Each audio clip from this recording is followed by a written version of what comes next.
नमस्कार, मैं कीर्ति स्वागत करती हूं आप सभी का हमारे खास कार्यक्रम सियासी दंगल में। जी हां, देश में वैक्सीनेशन को लेकर तैयारियां जोरों पर है। देश भर में वैक्सीन पहुंचाने का काम भी चल रहा है। 16 जनवरी को पीएम मोदी वर्चुअल माध्यम से इसकी शुरुआत भी कर देंगे, लेकिन इन सबके बीच इस पर भी राजनीति करने से लोग बाज नहीं आ रहे हैं।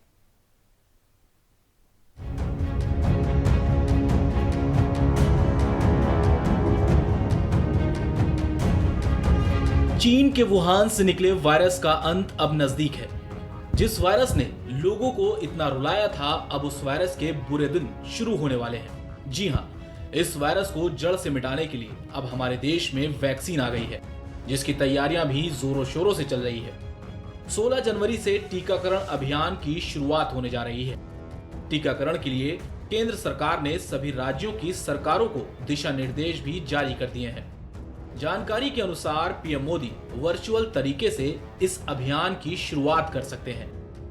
देश के अलग अलग राज्यों में इस दौरान एक साथ वैक्सीनेशन की शुरुआत की जानी है। बता दें कि जिनको भी कोरोना वैक्सीन दी जाएगी, उन्हें 2 डोज दिए जाने हैं। हर किसी को अपना रजिस्ट्रेशन कराना होगा। इसी के बाद कोविन ऐप के जरिए टीका लगाने की तारीख, स्थान और अन्य जानकारी आएगी। लेकिन इन सब के बीच विपक्षी नेता राजनीति से बाज नहीं आ रहे हैं। कांग्रेस नेता मनीष तिवारी ने कोरोना वैक्सीन पर सवाल खड़े कर दिए हैं। उन्होंने ट्वीट के माध्यम से सरकार पर निशाना साधा है, जिससे एक बार फिर राजनीतिक गलियारों में वैक्सीन को लेकर चर्चाएं तेज हो गई हैं।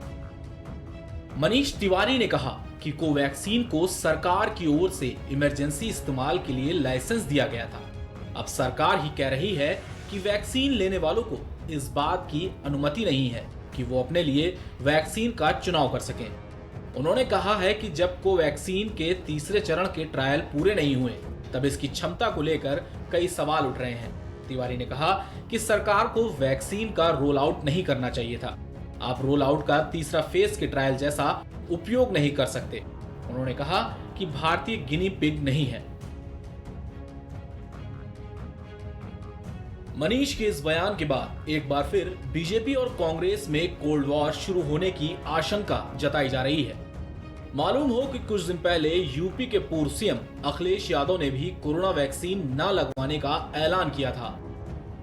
क्यों वैक्सीन की क्या जरूरत है? हम लोग आप सब बिना मास्क के बैठे हुए हैं।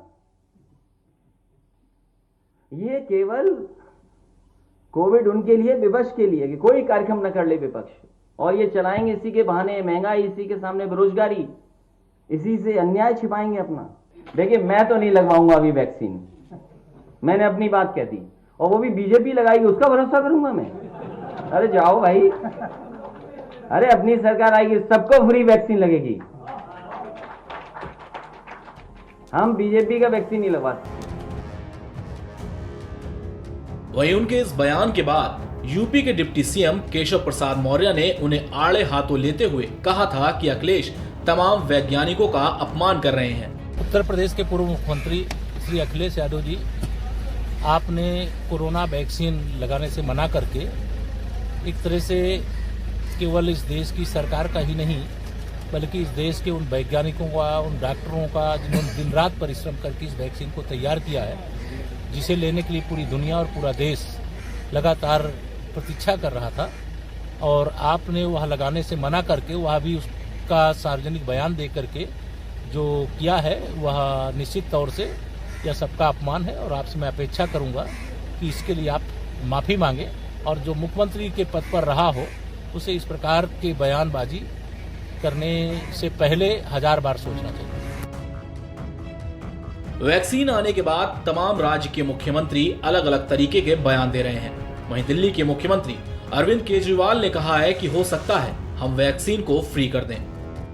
सरकार इसके लिए जो भी मैंने अपील की थी केंद्र सरकार से, मैंने अपील की थी कि हमारा देश बहुत गरीब है और इस तरह की महामारी 100 साल में पहली बार आई है। पहले इसके 1918 में इस तरह की महामारी आई थी, 100 साल के बाद इस तरह की महामारी आई है, और बहुत सारे लोग हैं जो हो सकता है इसको अफोर्ड ना कर पाएँ। तो मेरी अपील थी केंद्र सरकार से कि पूरे देश में सभी लोगों को ये वैक्सीन मुफ्त उपलब्ध कराई जाए। तो हम देखते हैं कि केंद्र सरकार क्या करती है, और अगर ज़रूरत पड़ेगी और तो दिल्ली के लोगों के लिए अगर ज़रूरत पड़ेगी, केंद्र सरकार अगर नहीं करेगी तो दिल्ली के लोगों के लिए फिर हम इसको फ्री में अवेलेबल करवाएंगे। देखा आपने कि वैक्सीन के आने से पहले ही किस तरह वैक्सीनेशन को लेकर राजनीति जो है वो तेज हो गई है। राजनेता इस पर राजनीति करने से बाज नहीं आ रहे। खैर क्या कर सकते हैं, विपक्ष सिर्फ बहाना ढूंढता है अपनी राजनीति को चमकाने का। चलिए बढ़ते हैं और प्रोग्राम में आगे बात करते हैं यूपी की। यूपी में अगले साल चुनाव होने हैं, जिसको लेकर सभी पार्टियों ने अपनी कमर कसनी अभी से शुरू कर दी है। वहीं ओवैसी के आने से यूपी का चुनाव दिलचस्प हो गया है। दूसरी तरफ साक्षी महाराज ने भी ऐसा बयान दे दिया है जिसको लेकर भी राजनीति तेज हो गई है। उत्तर प्रदेश विधानसभा चुनाव में भले ही 1.25 साल का वक्त बाकी हो, लेकिन राजनीतिक दलों की सियासी सरगर्मियां तेज हो गई हैं। एक तरफ सपा, बसपा और भाजपा जैसी पार्टियां संगठन को मजबूत करने में लग गई हैं, तो दूसरी तरफ कुछ नई पार्टियां भी राज्य में दस्तक दे रही हैं। इनमें आम आदमी पार्टी और ऑल इंडिया मजलिसे इत्तेहादुल मुस्लिमीन भी शामिल है। ओवैसी शुरुआत से अखिलेश पर हमलावर दिखाई दे रहे हैं।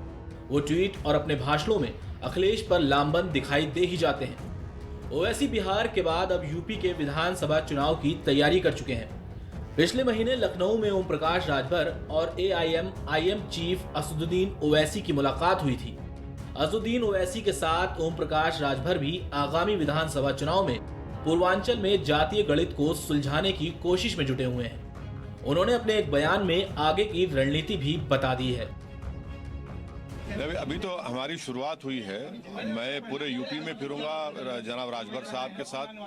पूरे यूपी के हर हिस्से में जाएंगे, जनता से मुलाकात करेंगे, क्योंकि कोरोना और कोविड की वजह से रेस्ट्रिक्शंस हैं। हमको उम्मीद है कि जब वैक्सीन दी जा रही है तो उसके 1-2 महीने के बाद जब जनसभाएं करने का मौका मिला वो भी करेंगे। अपने बयानों को लेकर चर्चा में रहने वाले सांसद साक्षी महाराज ने अब AIM चीफ असदुद्दीन ओवैसी को लेकर बड़ी बात कह दी है। उन्नाव से सांसद साक्षी महाराज ने कहा कि ओवैसी ने बिहार में भाजपा की मदद की थी, बंगाल और यूपी विधानसभा चुनाव में भी वो मदद करेंगे। उनको भगवान ताकत दे, ऊपर वाला खुदा उनका साथ दे। उन्होंने बिहार में भी हमारा सहयोग किया था, यूपी में भी करेंगे और बाद में पश्चिम बंगाल में भी करेंगे। साक्षी का बयान सामने आने के बाद सपा ने सबसे पहले हमला किया है। सपा प्रवक्ता अनुराग भदौरिया ने कहा कि साक्षी के बयान से भाजपा और ओवैसी के रिश्तों से पर्दा हट गया है। हम लोग तो पहले से कह रहे थे कि ओवैसी जी भारतीय जनता पार्टी के इशारे पे काम कर रहे हैं। भारतीय जनता पार्टी के कहने से इस राज्य से उस राज्य जाते हैं, और इनके हेलीकॉप्टर में डीजल पेट्रोल कौन डलाता है सबको पता है। इसीलिए अब तो अच्छी बात है कि भारतीय जनता पार्टी के सांसद साक्षी महाराज ने खुल के ही बोल दिया कि भैया बिहार में गए थे हमारी मदद करने के लिए, अब वेस्ट बंगाल में जाएंगे हमारी मदद करेंगे, उत्तर प्रदेश में भी आके हमारी मदद करेंगे। चलो अच्छा हुआ, भारतीय जनता पार्टी के चेहरा से नकाब उतर गया। जनता को साफ साफ दिखाई देने लगा कि ओवैसी जी किसके कहने पे इधर उधर जाते हैं। चुनाव आते ही बेतुकी बयानबाजी कोई नई बात नहीं है। सफेद पोश नेताओं के बिगड़ैल भाषा शैली पर अगर आप गौर करेंगे तो आप अपना माथा पटक लेंगे, क्योंकि ना तो उनके बयानों का सिर होता है और ना ही पैर। अभी हाल ही में बंगाल में TMC सांसद कल्याण बनर्जी ने जो बयान दिया था वो काफी चर्चा में रहा था। उन्होंने देवी सीता को लेकर जो बयान दिया था वो काफी सुर्खियों से भरा रहा था। अब उनके इस बयान पर अयोध्या के महंत परमहंस दास ने जो प्रतिक्रिया दी है वो निंदनीय है।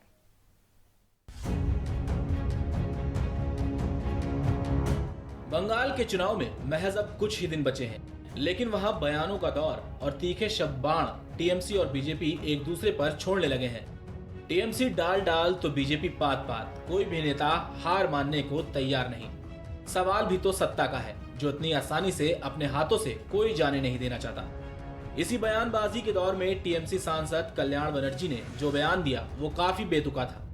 दरअसल TMC सांसद कल्याण बनर्जी का एक वीडियो वायरल हुआ था। इस वीडियो में बनर्जी देवी सीता को अपमानजनक भाषा में कुछ कहते हुए दिखाई दे रहे थे। सीतारामेर काছে যে বলছে, বলো ভাগ্যিস রাবণ আমাকে হরণ করে নিয়ে গেছিল। আর যদি তোমার চেলাগুলো যারা এই জয় কি বলে হ্যাঁ লাল ফেস্টিভ্যাল হলুদ গেরুয়া ফেস্টিভ্যালে বলে যদি তোমার চেলাগুলো যদি আমাকে হরণ করে নিয়ে যেত তাহলে আমার উত্তরপ্রদেশে হাথরাসের ধর্ষিতা মেয়েটার মতো অবস্থা হতো। उनके इस बयान के बाद बीजेपी के तमाम नेताओं ने उनकी निंदा की थी और होनी भी चाहिए, बयान भी ऐसा ही था। वहीं अब उनके इस बयान की निंदा करते हुए अयोध्या के संत परमहंस दास अपना आपा खो बैठे। आचार पीठ सी तपस्वी जी छावनी रात घाट अयोध्या से घोषणा करता हूँ, उसका सरकलम मैं स्वयं करूंगा, सरकलम मैं स्वयं करूंगा, सरकलम मैं स्वयं करूंगा। अरे इन जनाब से जरा बचकर, कहीं ऐसा ना हो आप इनके निशाने पर आ जाएं। जनाब बड़े गुस्से में बैठे हैं। संतों की ऐसी बयानबाजी उन पर शोभा नहीं देती। परमहंस दास की जुबान तो खैर फिसलती ही रहती है, वो अक्सर अपने बयानों की वजह से सुर्खियों में रहते हैं। उन्होंने कल्याण बनर्जी के इस बयान पर प्रतिक्रिया व्यक्त की है, जिसमें उन्होंने सीता देवी पर टिप्पणी की थी। उनके इस बयान के बाद परमहंस दास से रहा नहीं गया और उन्होंने टीएमसी सांसद पर रासुका लगाने की मांग की है। रासुका न लगने पर उनका सिर कलम करने वालों के लिए 5 करोड़ का इनाम भी घोषित किया है। चलिए फिर से सुनाते हैं आपको इनका बयान। पश्चिम बंगाल के टीएमसी सांसद कल्याण बनर्जी ने जो एक बयान दिया है, इससे माता सीता का अपमान हुआ है, सभी राम भक्तों का अपमान हुआ है, विश्व के सभी हिंदुओं का अपमान हुआ है, भगवा का अपमान हुआ है, सनातन का अपमान हुआ है। यह अक्षम्य है, अक्षय है। शासन प्रशासन संज्ञान लेकर के बहुत जल्दी शीघ्र गंभीर धाराओं में मुकदमा पंजीकृत करे और उसको फांसी की मांग मैं करता हूं। और अगर उसमें देर होता है तो मैं 5 करोड़ रुपए की धनराशि जो है घोषित करता हूं अयोध्या की धरती से कि जो कल्याण बनर्जी का सर कलम करेगा उसको 5 करोड़ मैं पुरस्कार दूंगा। और इसके बाद भी अगर नहीं होता है, हम लोगों ने बहुत दिन तक माला फेरा है, शास्त्र जो है पढ़ा और पढ़ाया है और अब भाला का समय आ गया है। इसलिए अगर 5 करोड़ इनाम पर भी अगर कोई सर नहीं काटेगा तो एक बार मर्यादा पुरुषोत्तम भगवान श्री राम ने माता सीता के अपमान होने पर राक्षसों का वध किया था अपनी सेनाओं के साथ में। और इस बार हम धर्माचार्य, मैं अयोध्या से जगत गुरु परमहंस आचार्य आचार पीठ सी तपस्वी जी छावनी रात घाट अयोध्या से घोषणा करता हूं, उसका सरकलम मैं स्वयं करूंगा। देखा आपने कि इन दिनों सियासी गलियारों में कैसी हलचल मची हुई है। चुनावों का दौर आ रहा है तो बयानबाजी तो होगी ही। फिलहाल आज के सियासी दंगल में इतना ही। हम फिर होंगे हाजिर, तब तक के लिए आप देखते रहिए प्राइम टीवी।